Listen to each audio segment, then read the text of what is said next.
So hello and welcome to the Demonastery, and today we're going to be telling you about the tales of the oddities and failed experiments of the Demonastery's weird and wonderful experiments. So over the centuries, the residents of the Demonastery have delved into many forgotten long areas of study, most of which are forbidden in the outside world. And sometimes experiments in these sciences can result in the foulest of abominations, created by toxic tinctures and the darkest types of biomancy. Other times, a creation is intentionally brought to life and summoned into existence by the spellcasters who inhabit the Demonastery's halls. Some of the entities which now exist within the mansion remain a mystery to even the oldest residents, their origins unknown to all but the very edifice itself. First of all, we have the Apophos, a dark and nebulous mass. It keeps to the darkest corners of the mansion's halls, slinking silently through the inky blackness, and if exposed to the light, it immediately begins to smoke, emitting a shrill screech which can easily shatter eardrums. The burning flesh emits an audible hissing sound, and should it not retreat quickly enough, the resultant wounds often leave permanent scars among the beast.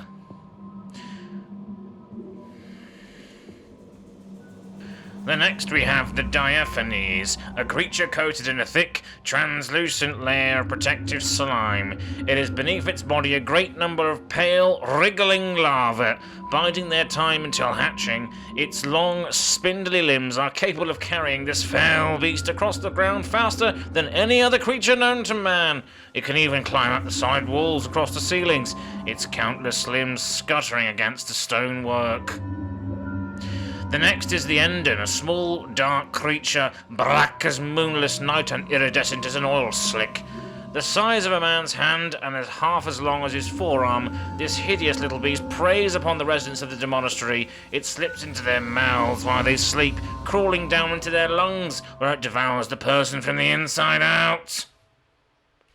The next hideous beast is the Erebos, a result of a botched experiment wherein a researcher attempted to create artificial life.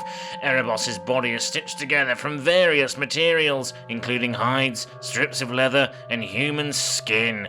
Beneath its makeshift flesh lies a modified version of a human skeleton, incorporating both biomancy and alchemy. One of the older creatures to be found within the Demonastery, he can usually be found roaming the halls, seeking to take revenge on any researcher he comes across.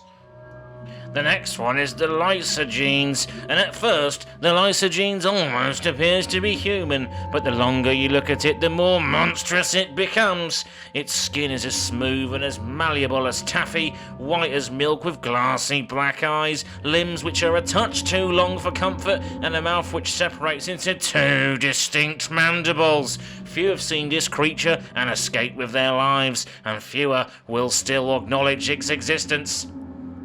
The next weird little creature is Marnie. Occasionally, one of the resident researchers will catch a glimpse of the Demonastery's most elusive habitant. Those who have seen her describe a small, doll-like creature with a crooked grin as unsightly as a gaping wound. With her large eyes, sharp teeth, and claw-like fingers, Marnie is an eerie sight within the Demonastery's halls, and the being even appears to enjoy the effect she has on those who come across her. While she remains a mystery to most of the inhabitants, the scholars have come to understand that Marnie's presence is always indicative of something larger happening within the Demonastery's halls, and her plots are always certain to have disastrous consequences for all those who fall into her clutches. This next creature's an absolute menace, a horrifying, disturbing creature with 5 heads. The Mortis is all but immortal, a twisted nightmare which haunts the inhabitants of the Demonastery. It can appear anywhere, at any time, forming from the very shadows and seeping through the cracks in the walls. Violently and completely unhinged, it is drawn to fear and dread, descending on its emotional victims and devouring them whole. All attempts to kill or destroy this monster have failed, for Mortis always manages to return, reforming from the trace remnants of its previous body. The next creature we have is the Ocutus, a great amorphous shape covered in half-formed faces. It has thousands of eyes and sharp teeth lining its body per se. Despite seeming to have a lack of visible limbs, it has no problem moving around the corridors, almost silently scuttling across the marble floors as if by magic. Next we have the Pallas. These foreboding birds are half the height of an average human, with wingspans 3 times that of their body length, pure black in colour. Palassi have pale yellow eyes and big, hooked, black beaks. Their large oval faces are framed by a border of pale grey feathers which extend out below their round eyes. As far as anyone can tell, these birds have been living on the island for as long as the demonastery has existed. Some researchers have attempted to study these birds, but struggle to withstand the piercing weight of their cold, menacing stares, which appear to trigger some kind of instinctual fight or flight response in even the most unfeeling residents of the mansion. Next we have the Scaphus, an amalgamation of bone and steel. It's fueled by a dark, arcane magic which should have never seen the light of day. A pair of hollows are situated where its eyes might have been, lit by a dull, eerie and pale violet glow. Despite its immense size and the composition of its body, it almost moves almost silently, and the only audible sound a low, vibrating hum, which originates from somewhere within its chest cavity. The next little creature is known as Scythia. The beast's torso is small, hidden behind dozens of long, spindly, razor-sharp limbs. There are no visible eyes on this creature, and it appears to instead to use 3 sets of long, spiked feelers on top of its body to sense changes in its surrounding environment.